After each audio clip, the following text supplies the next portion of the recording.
Hello everyone. आज हम लोग डिस्कस करने वाले हैं मॉडर्न पीरियोडिक टेबल के बारे में और उसकी अगली प्रॉपर्टी हम लोग देखेंगे, that is electron gain enthalpy. ठीक, electron gain enthalpy ionization energy का उल्टा प्रोसेस है, तो थोड़ा बहुत आप लोग तब तक दिमाग लगाओ। मैं हेडिंग डालता हूँ मॉडर्न पीरियोडिक टेबल। 2 वीडियोज़ लगेंगे बिकॉज एक और कंसेप्ट है जो कि सिर्फ और सिर्फ कॉम्पिटिटिव लेवल के लिए है, बोर्ड में वो सब नहीं दिया हुआ है आपको, और वो चीज़ है नेमिंग ऑफ द एलिमेंट। ठीक, IUPAC नेमिंग आप लोग जानते रहोगे कि ऑर्गेनिक कंपाउंड्स का हम लोग IUPAC नेमिंग करते हैं, उसके कुछ रूल्स होते हैं।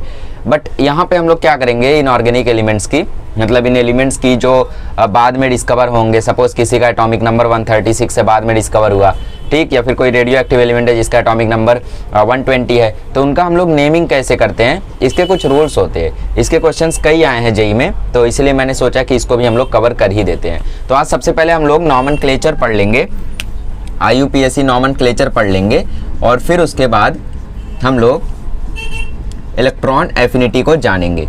ठीक, electron affinity plus electron gain enthalpy, दोनों बात एक ही है, बस थोड़ा सा डिफरेंस होता है, बता दूंगा मैं आपको।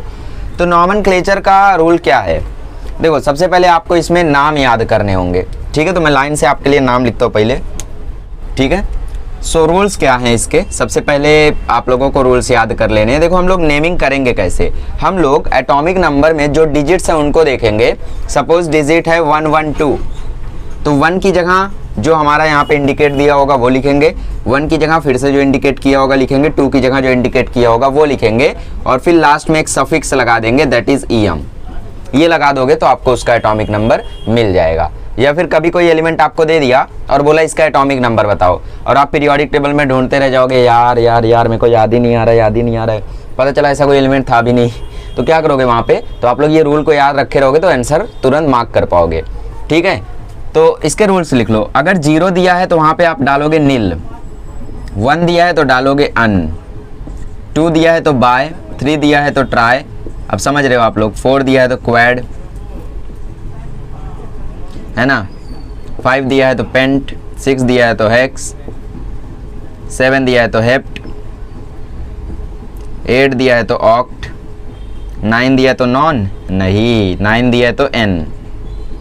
ठीक है, तो ये इसके रूल्स होते हैं। अब यहाँ पे देखो 112 दिया हुआ है, तो 1 की जगह अन, फिर से 1 तो फिर से अन, फिर 2, फिर बाय, फिर प्लस EM। तो आपको कभी एग्जाम में एक एलिमेंट दे दिया जिसका नाम है अनबियम, और बोला बताओ इसका एटॉमिक नंबर क्या होगा, मतलब इसको बाद में हम लोग थोड़ा सा छोटा भी करते हैं, 2 बार अन आ रहा है तो एक ही बार लिख देते हैं, 2 आई आ रहा है एक ही बार लिख देते हैं, है ना।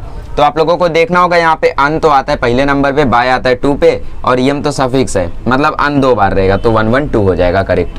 ठीक, ऑप्शन में रहेगा आप लोगों को, या फिर ये सीधा सीधा पूरा लिख के भी आ सकता है, अनबियम। ठीक है, कोई और एलिमेंट लेते हैं थोड़ा गड़बड़ है वो नाम। ठीक है, तो हम लोग लेते हैं 130, तो 1 की जगह आएगा अन, 3 की जगह आएगा ट्राई, और 0 की जगह आएगा नील, तो इसका नाम होगा अंट्रीनीलियम। क्या नाम होगा इसका, अंट्रीनीलियम। ठीक है, ये रूल है। 100 से ज़्यादा, अगर एटॉमिक नंबर 100 से ज़्यादा हुआ तब ये रूल्स फॉलो करना। रूल्स फॉर IUPAC नॉमेनक्लेचर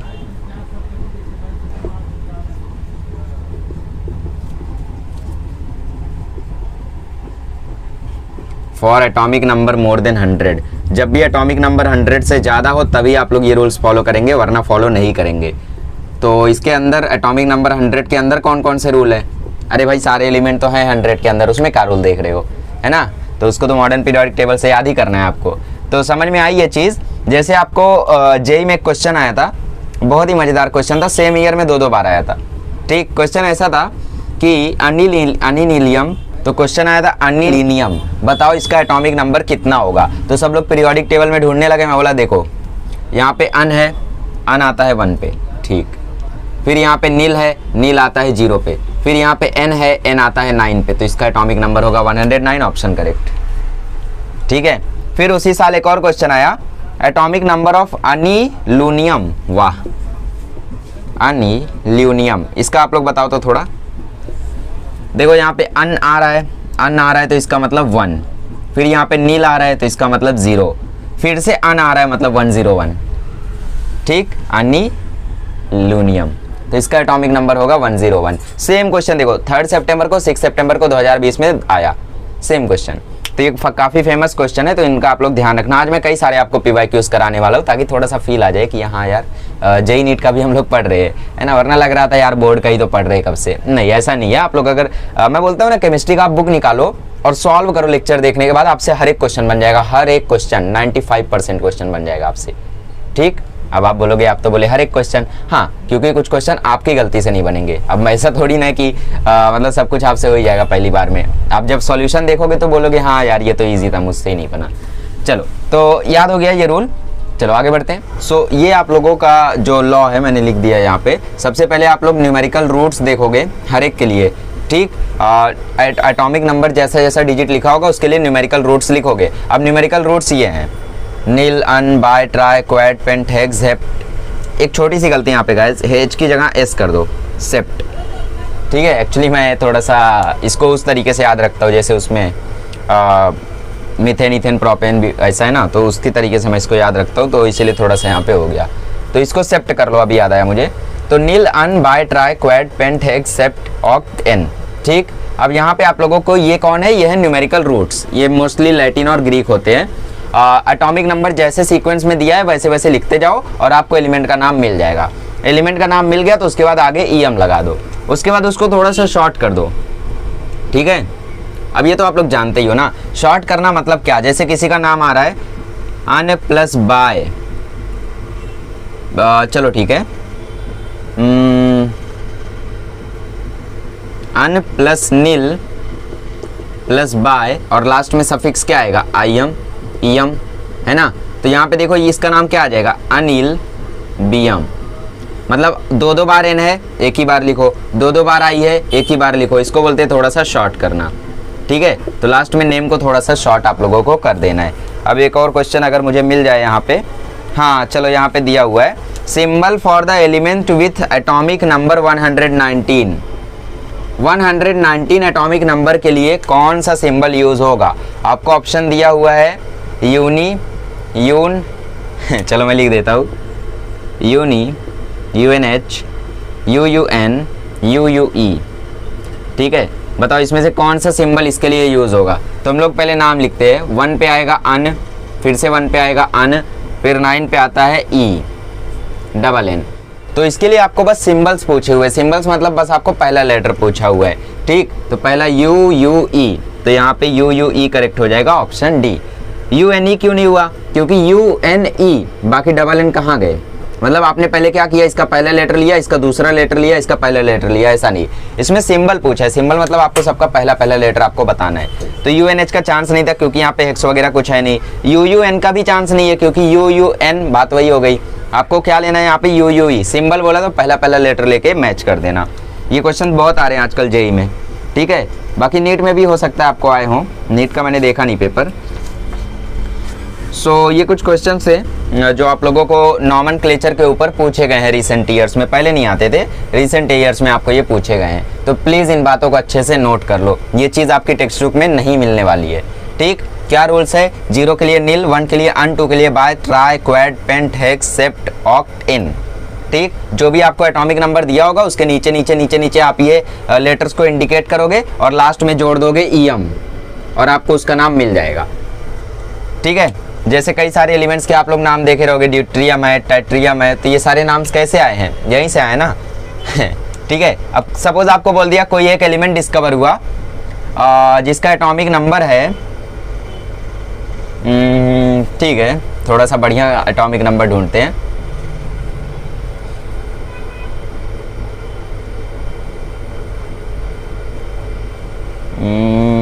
जाने दे क्या, चलो ठीक है देखते हैं।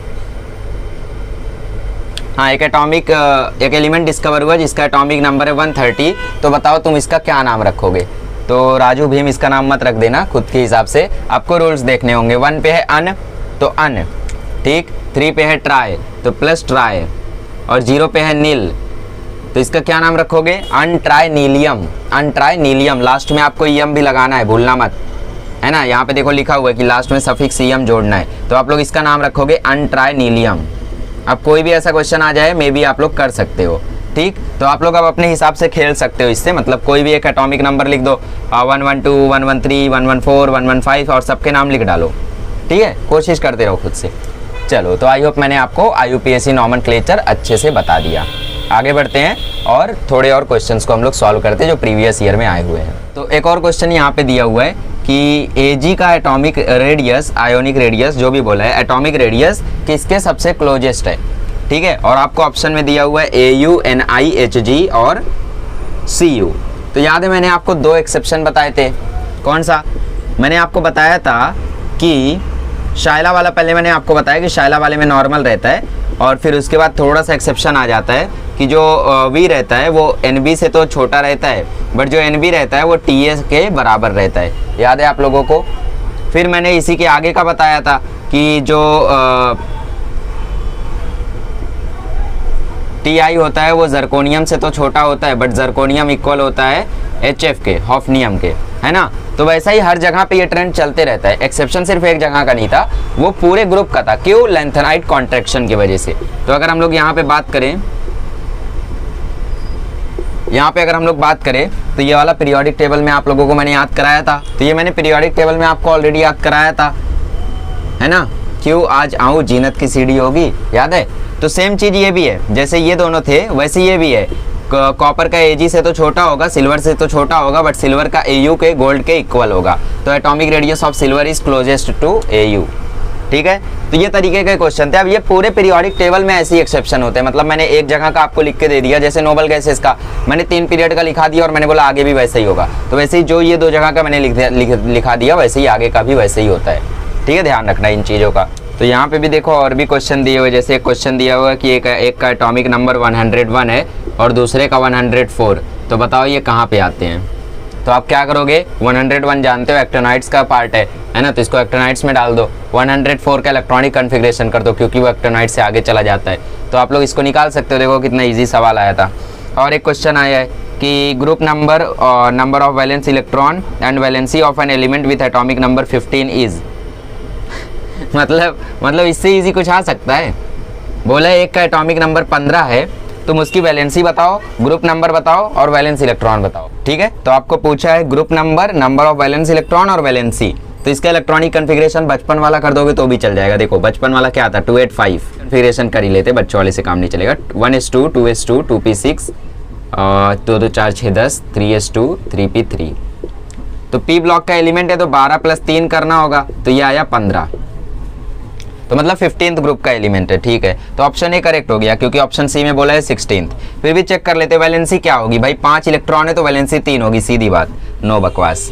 तो आप कोई जो 2 चीज़ निकाल लोगे तो निकल जाएगा। ये तो मतलब 10वीं का कोई स्टूडेंट होता वो भी कर लेता, ठीक। 2019 में आया था।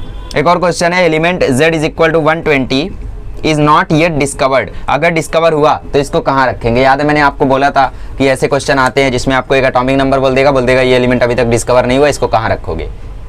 मतलब ये हाइड्रोजन होगा, अल्कली मेटल होगा, ट्रांजिशनल होगा, इनर ट्रांजिशनल होगा, कहाँ पे रखोगे। इनर ट्रांजिशन मतलब ग्रुप 3, इनर ट्रांजिशन मतलब ग्रुप 3। तो इसका इलेक्ट्रॉनिक कन्फिग्रेशन आपको करना होगा। तो इलेक्ट्रॉनिक कन्फिग्रेशन करके देखो कहाँ पे एंड हो रहा है, जहाँ पे एंड होगा वहाँ पे आप इसको रख दोगे। करूँ क्या, चलो कर ही देते हैं, टाइम पास कर रहे हैं आज हम लोग। ये टाइम पास नहीं, इंपॉर्टेंट काम कर रहे हैं, ठीक है। 4s 4p 4d 4f बहुत लंबा जाने वाला है। 5s 5p 5d 5f 6s 6p 6d 6f 7s 7p 7d 7f। बस करते हैं। तो सबसे पहले 1s में, फिर 2s में, 1s2 2s2, फिर 2p6 3s2, फिर 3p6 4s2, फिर 3d10 4p6 5s2, फिर उसके बाद 4d10 5p6 और 6s2, फिर 4p14 5d10, ओ भाई 4f14 5d10 6p6 7s2। उसके बाद आएगा 5f14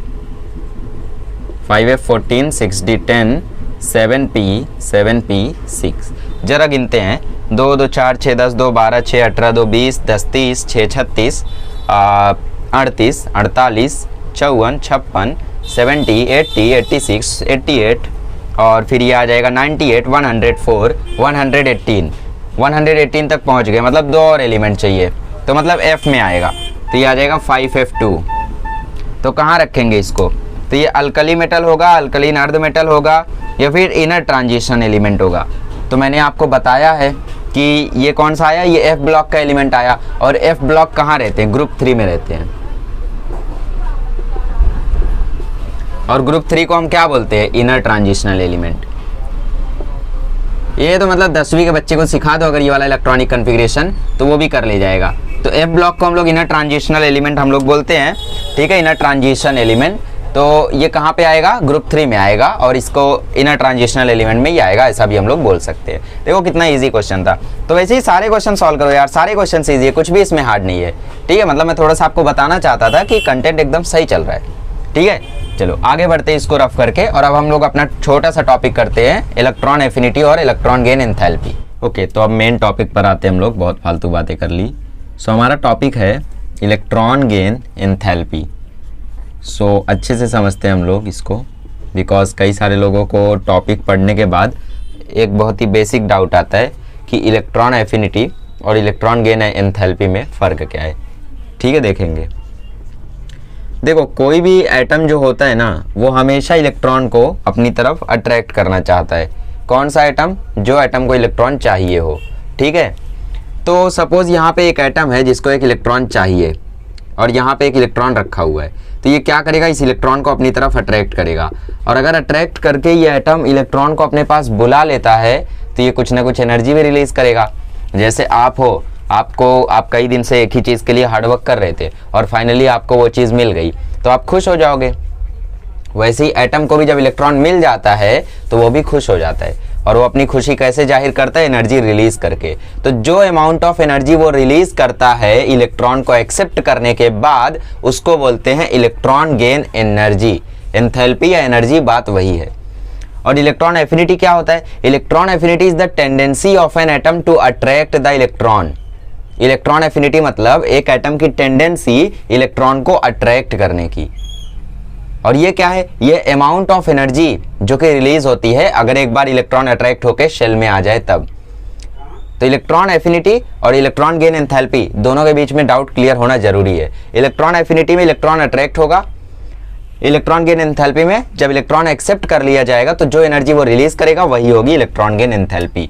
मतलब ये क्या है? When an electron is added, when an electron is added to the outermost shell of an atom,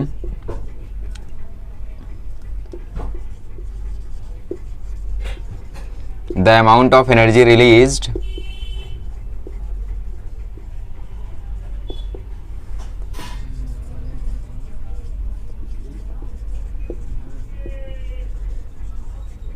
is called as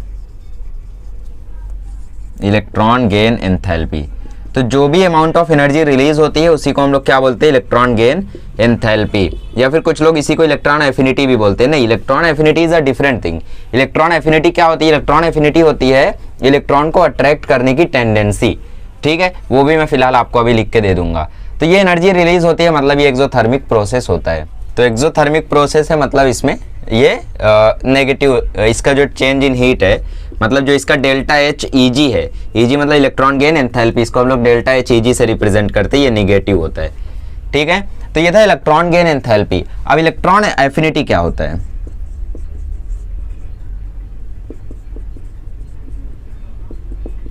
electron affinity क्या होता है? Tendency to attract and accept the electron. Tendency to attract and accept the electron is called as electron affinity. मतलब जैसे आपके सामने ये electron रखा हुआ है तो ये एटम इसको अट्रैक्ट करेगा अपनी तरफ, ठीक। जैसे यहाँ पे एक एटम है और यहाँ पे एक इलेक्ट्रॉन मैंने रख दिया, तो इसका पॉजिटिव चार्ज इस इलेक्ट्रॉन को अपनी तरफ अट्रैक्ट करेगा। तो जो ये इलेक्ट्रॉन को अट्रैक्ट करेगा और अपने शेल में एक्सेप्ट करेगा, तो वो क्या होता है, वो होता है इलेक्ट्रॉन एफिनिटी। और एक्सेप्ट करने के बाद जो एनर्जी रिलीज होगी वो होती है इलेक्ट्रॉन गेन एंथैल्पी। ठीक, इलेक्ट्रॉन को गेन किया तो एंथैल्पी निकल गई एनर्जी रिलीज हो गई। ठीक है, इस called electron affinity. Electron affinity के लिए शॉर्टकट बहुत आज हम लोग यूज करेंगे EA, आप भी कर सकते हो बट लिमिटेड जगहों पर। ठीक, तो ये होता है इलेक्ट्रॉन एफिनिटी। सपोज हमारे पास कोई एलिमेंट A है, इसको हमने एक इलेक्ट्रॉन दिया तो ये बन गया A- और रिलीज किया 8 किलो जूल एनर्जी। तो ये 8 किलो जूल जो होगा ये होगा इलेक्ट्रॉन एफिनिटी। ठीक है, तो ये 8 किलो जूल होगी इलेक्ट्रॉन एफिनिटी। वहीं बात करें अगर इसकी इलेक्ट्रॉन गेन एंथैल्पी की तो वो होगी -8 किलो जूल। इससे हमें मतलब एक चीज समझनी है कि इलेक्ट्रॉन एफिनिटी और इलेक्ट्रॉन गेन एंथैल्पी मतलब डेल्टा HEG दोनों ही सेम हैं, बस इसमें एक डिफरेंस है और वो डिफरेंस है माइनस का। मतलब इलेक्ट्रॉन एफिनिटी पॉजिटिव होती है या फिर कभी कभी 0 होगी, बट इलेक्ट्रॉन गेन एंथैल्पी कभी नेगेटिव भी हो सकती है, पॉजिटिव भी हो सकती है, मे बी 0 भी हो सकती है जनरली। हाँ, बट इलेक्ट्रॉन गेन एंथैल्पी और इलेक्ट्रॉन एफिनिटी में से हमें किसको आगे सीखना है, इलेक्ट्रॉन एफिनिटी को। इलेक्ट्रॉन गेन एंथैल्पी को भी हम लोग बीच बीच में लाते रहेंगे, बट हमें डिटेल में जानना है इलेक्ट्रॉन एफिनिटी को, क्योंकि ये ज़्यादा इंपॉर्टेंट है। इलेक्ट्रॉन गेन एंथैल्पी बस यहीं तक है कि मतलब कोई एलिमेंट को अगर इलेक्ट्रॉन मिलता है तो वो एनर्जी रिलीज करता है, जो एनर्जी रिलीज करता है उसी को बोलते हैं इलेक्ट्रॉन गेन एंथैल्पी। और electron gain enthalpy, electron affinity दोनों के दोनों सेम होते हैं, बस इलेक्ट्रॉन गेन एंथैल्पी जो होता है वो इलेक्ट्रॉन एफिनिटी का नेगेटिव होता है। अगर किसी एलिमेंट को हम एक इलेक्ट्रॉन दें तो वो जो एनर्जी वो रिलीज करेगा वही वैल्यू इलेक्ट्रॉन एफिनिटी की भी होगी, वही वैल्यू इलेक्ट्रॉन गेन एंथैल्पी की भी होगी, बट बस इलेक्ट्रॉन गेन एंथैल्पी माइनस में होगा।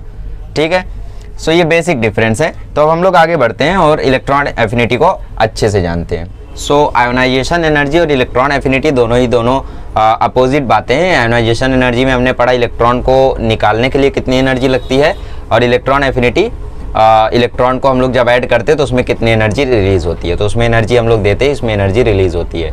वो प्रोसेस हम लोग कराते हैं, ये प्रोसेस कभी कभी खुद से होता है, जनरली ये प्रोसेस खुद से होता है। ठीक है, तो उसमें जैसे हमने सक्सेसिव आयोनाइजेशन एनर्जी पढ़ी थी, वैसे इसमें हम लोग सक्सेसिव इलेक्ट्रॉन एफिनिटी पढ़ेंगे। तो successive electron affinity basically electron affinity और इलेक्ट्रॉन गेन एंथैल्पी दोनों ही चीज़ों आपको एक साथ में बता दिया जाता है और कह दिया जाता है दोनों चीज़ें सेम है। क्यों? ताकि आप मिसकन्फ्यूज ना हो, है ना, मिसकंसेप्शन ना हो जाए आपको, क्योंकि दोनों टॉपिक काफ़ी ज़्यादा कंफ्यूजिंग हो जाते हैं।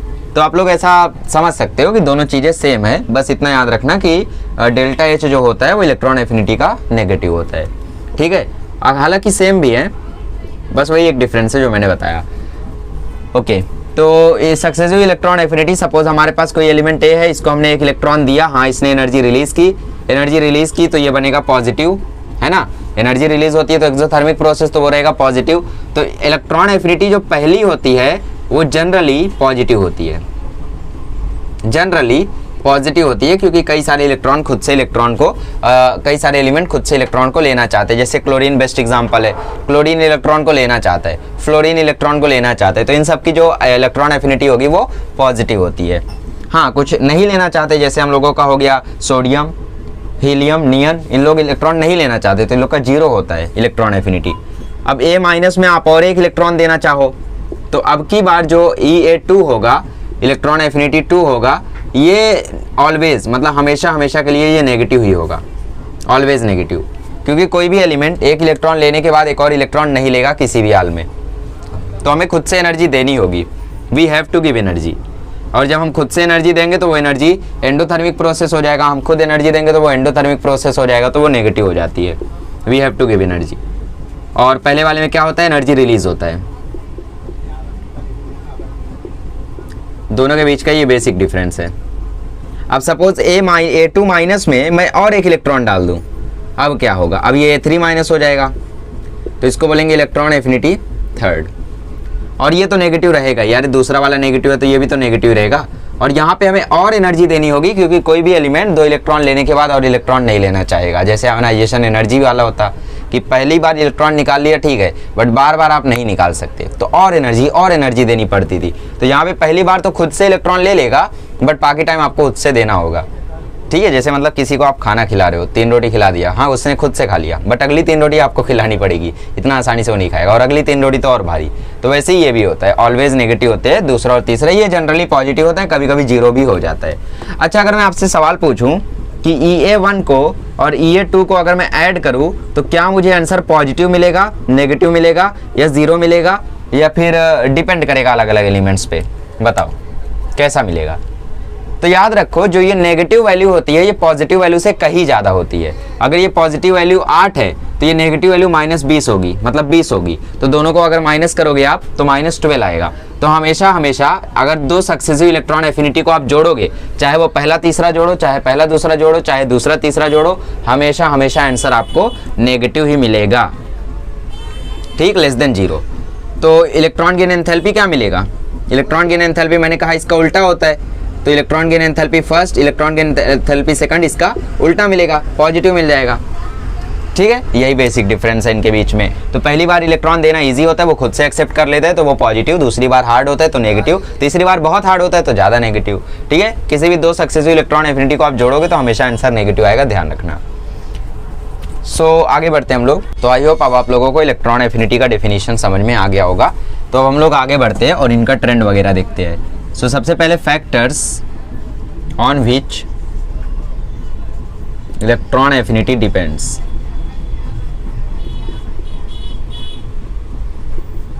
कौन कौन से फैक्टर्स है जिन पे इलेक्ट्रॉन एफिनिटी डिपेंड करती है? तो सबसे पहला तो एटॉमिक साइज, वही फैक्टर्स है जो आयोनाइजेशन एनर्जी में थे, जो एटॉमिक रेडियस में थे।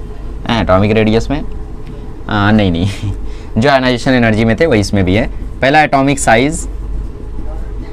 चलो आप मुझे बताओ, सपोज यहाँ पे एक बड़ा एटम है और ये इलेक्ट्रॉन को अट्रैक्ट कर रहा है, और यहाँ पे एक छोटा एटम है, ये इलेक्ट्रॉन को अट्रैक्ट कर रहा है। कहाँ पे इलेक्ट्रॉन ज़्यादा तेजी से अट्रैक्ट होगा? किसकी इलेक्ट्रॉन एफिनिटी ज़्यादा होगी दोनों में से? सीधी सी बात है, छोटी साइज मतलब ज़्यादा तेजी से खींच लेगा, बड़ी साइज मतलब इलेक्ट्रॉन थोड़ा दूर पड़ेगा, और बड़ी साइज होगी तो इलेक्ट्रॉन और दूर पड़ेगा, और बड़ी साइज और दूर। तो इसका मतलब electron affinity is inversely proportional to atomic size. जितनी ज़्यादा एटॉमिक साइज होगी उतनी कम इलेक्ट्रॉन एफिनिटी होगी, जितनी छोटी एटॉमिक साइज होगी उतनी ज़्यादा इलेक्ट्रॉन एफिनिटी होगी। This is the best example, ठीक। दूसरा होता है न्यूक्लियर चार्ज।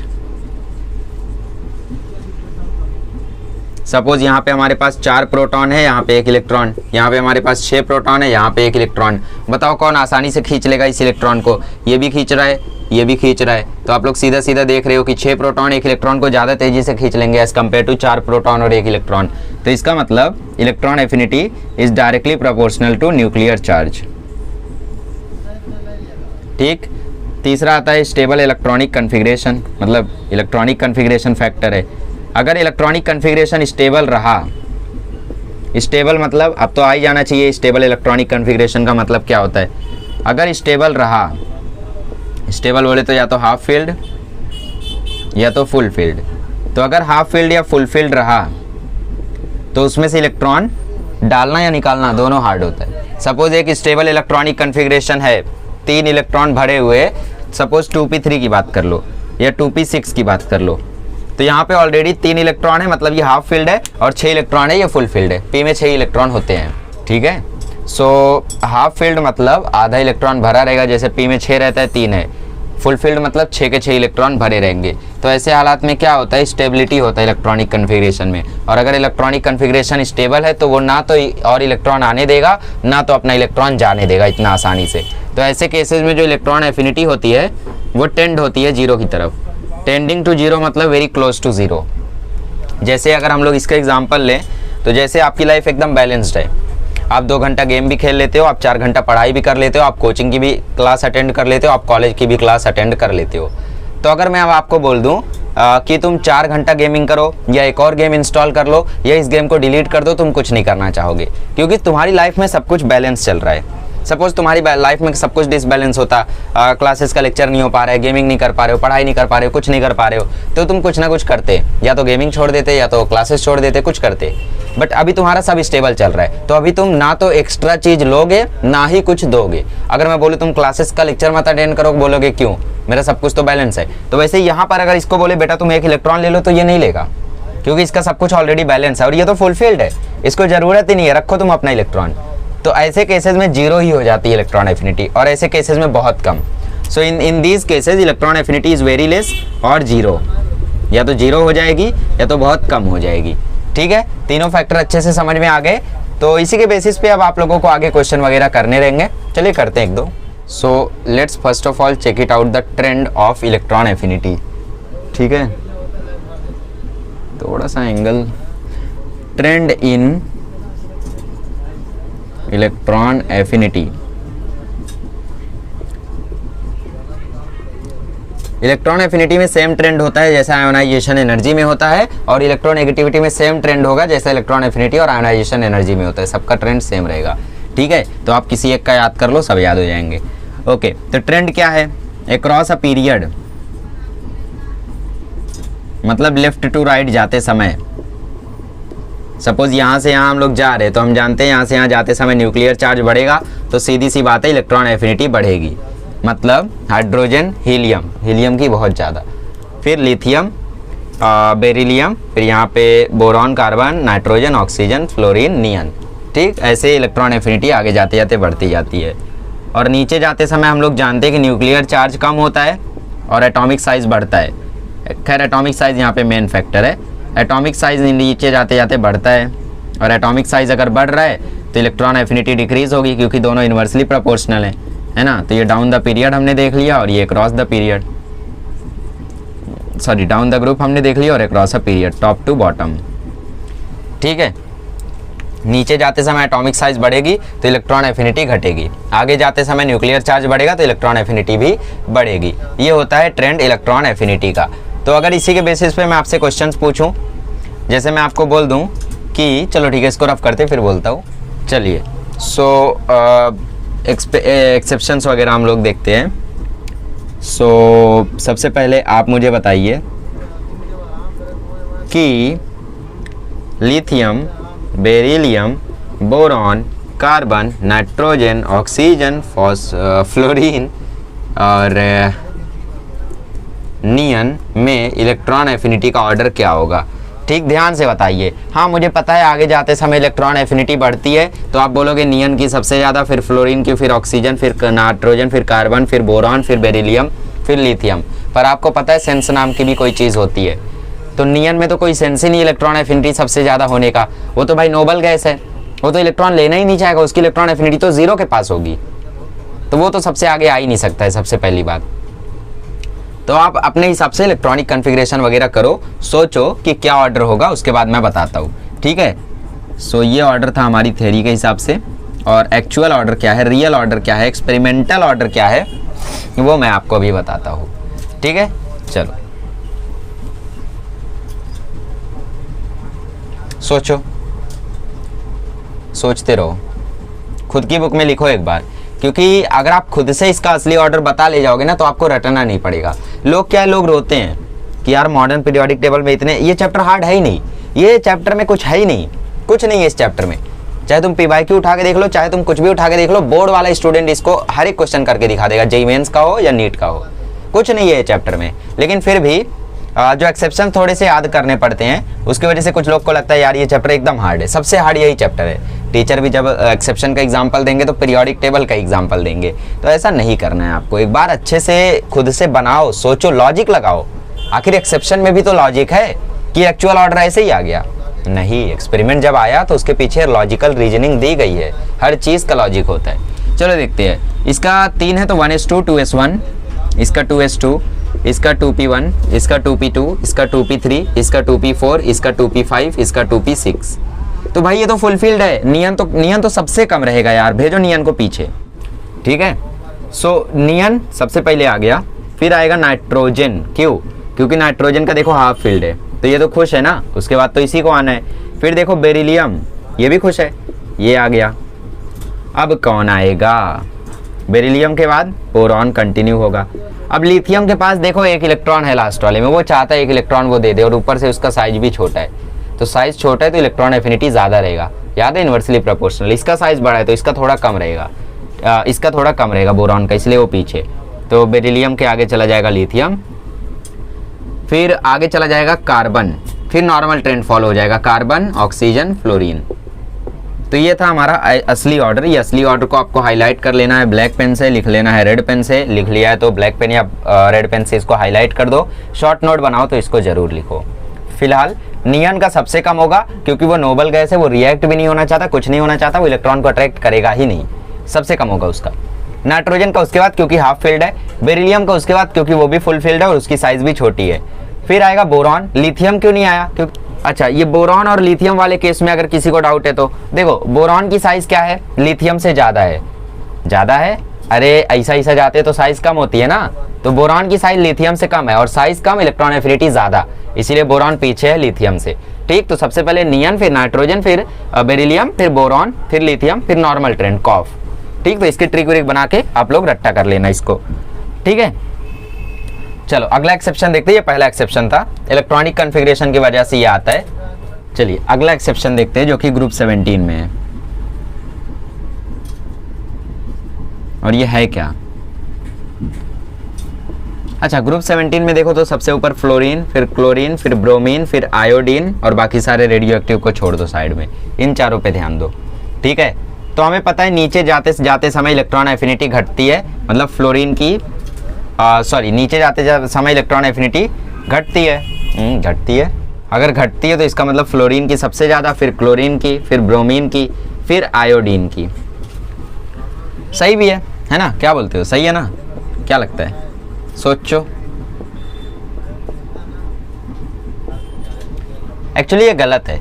आप लोग जानते हो फ्लोरीन सबसे इलेक्ट्रोनेगेटिव एटम है, बट इलेक्ट्रोनेगेटिविटी और इलेक्ट्रॉन एफिनिटी में डिफरेंस होता है। Electron affinity is the tendency to accept the electron और electronegativity is the tendency to attract the electron in a shared pair या फिर इन अ कोवेलेंट बॉन्ड। जब bond बन जाता है, जैसे बॉन्ड बन गया HF के बीच में, तो हाइड्रोजन के इलेक्ट्रॉन जो होंगे जो फ्लोरीन के साथ शेयर है, फ्लोरीन अपनी तरफ उन्हें खींचेगा और डाइपोल बनाएगा, बट जो एक्सेप्ट करने की टेंडेंसी होगी वो फ्लोरीन की कम होती है। जैसे यहाँ पे फ्लोरीन है और यहाँ पे इलेक्ट्रॉन है, यहाँ पे क्लोरीन है, यहाँ पे क्लोरीन, यहाँ पे फ्लोरीन, तो क्लोरीन का थोड़ा बड़ा साइज होता है ना, तो अट्रैक्ट तो दोनों करेंगे, फ्लोरीन ज़्यादा तेजी से अट्रैक्ट करेगा और इलेक्ट्रॉन को खींचेंगे भी, बट फ्लोरीन इलेक्ट्रॉन को रख नहीं पाएगा क्योंकि इसकी साइज कम है, इसकी एटॉमिक साइज कम है, इसलिए इलेक्ट्रॉन को अपने पास नहीं रख पाएगा।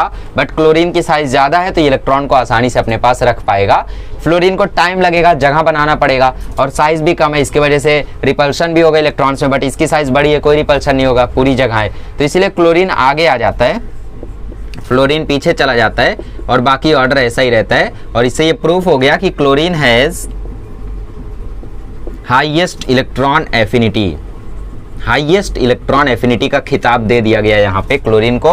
लिख लो, नोट कर लो, रेड पेन से मार्क कर लो, क्योंकि ये चीज आपको सीधा सीधा बोर्ड में आ सकती है, नीट में आ सकती है, जे में भी आ सकती है, केमिस्ट्री इजी आता है।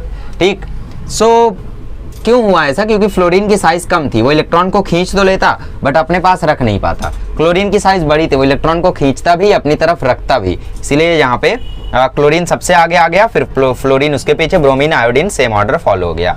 तो ये एक और एक्सेप्शन था ग्रुप 17 का। ठीक है, आगे बढ़ते हैं और बाकी एक्सेप्शंस को भी देखते हैं। चलिए, सो अब बाकी भी एक्सेप्शन एक साथ हम लोग देख लेते हैं। कुछ खास नहीं है ये बाकी एक्सेप्शन कुछ खास नहीं है। सबसे खास एक्सेप्शन पीरियड 2 में था, lithium, beryllium, boron, carbon, nitrogen, oxygen, fluorine और नियन में। उसमें मतलब ज़्यादा कन्फ्यूज़न था, यहाँ पे कुछ कन्फ्यूज़न नहीं होगा। और एक्सेप्शन भी मैं वही बताता हूँ जो मोस्टली एग्जाम में पूछे जाते हैं, और अगर कहीं बाहर से आ गया तो भी आप लोग लॉजिक लगा के कर ले जाओगे। ठीक है, सो लॉजिक है हर चीज़ के पीछे, अब उसमें उसको हम लोग एक्सेप्शन नहीं बोल सकते। ठीक है, सो ग्रुप 17 का आई थिंक हमने देख लिया है। Yes, so leave it. हम लोग 14, 15, 16 का देखते हैं। तो group 14, can Sita get stunning publicity. Lead को हटा दो, रेडियो एक्टिव है, इसकी बात नहीं करते हम लोग, चलो कर ही लेते हैं। ओ सचिन सीन इन टेम्पो, और सचिन को हम करते हैं लव, छोड़ो इलेक्ट्रोनेगेटिव है, सॉरी रेडियो एक्टिव है। ग्रुप 16, ना पैसा असली सब भिखारी।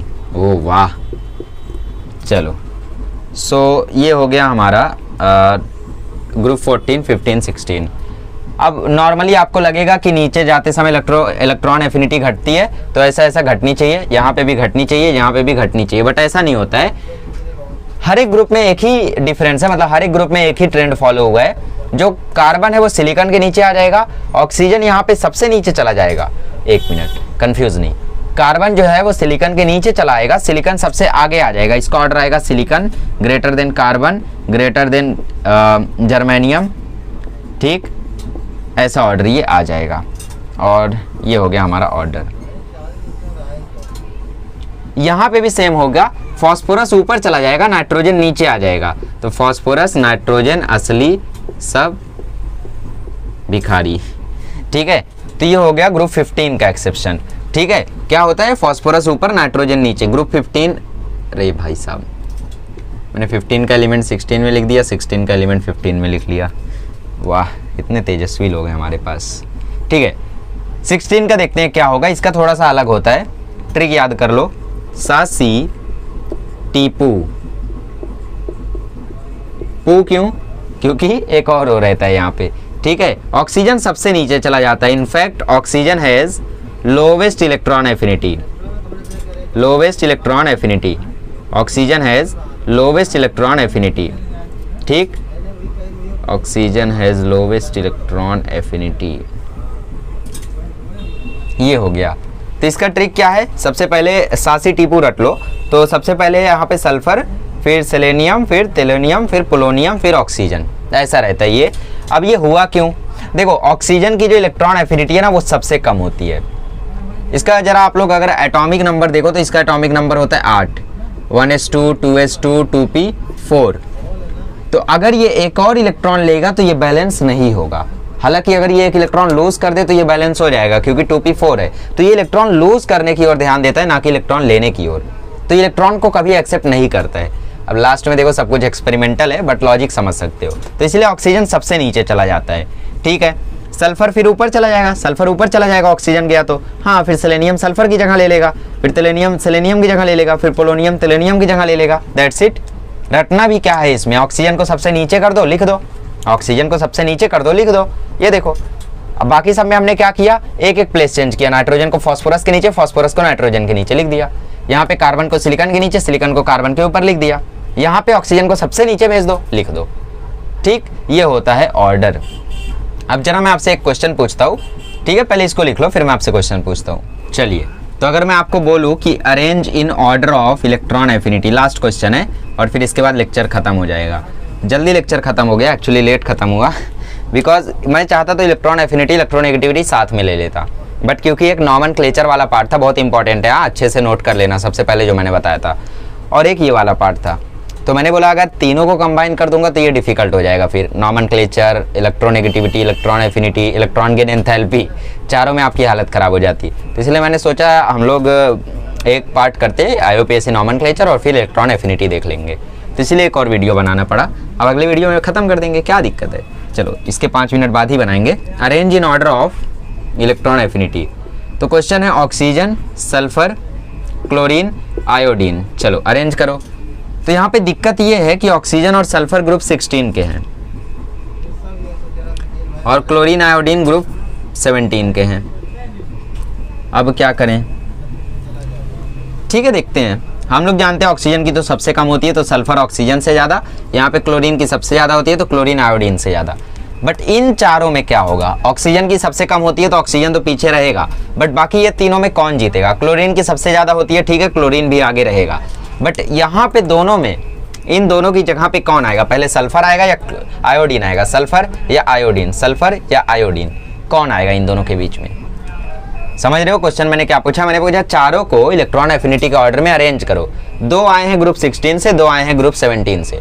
तो ग्रुप 16 में आपको पता है सल्फर ऑक्सीजन से ज़्यादा है, क्लोरीन आयोडीन से ज़्यादा है, बट इन चारों में जब मैं अरेंज करने बोलूँ तो आपको पता है ऑक्सीजन की सबसे कम रहने वाली, क्योंकि सबसे कम इलेक्ट्रॉन एफिनिटी उसकी होती है, ठीक, नोबल गैसेस की तो 0 होती है, और फिर क्लोरीन की सबसे ज़्यादा होती है।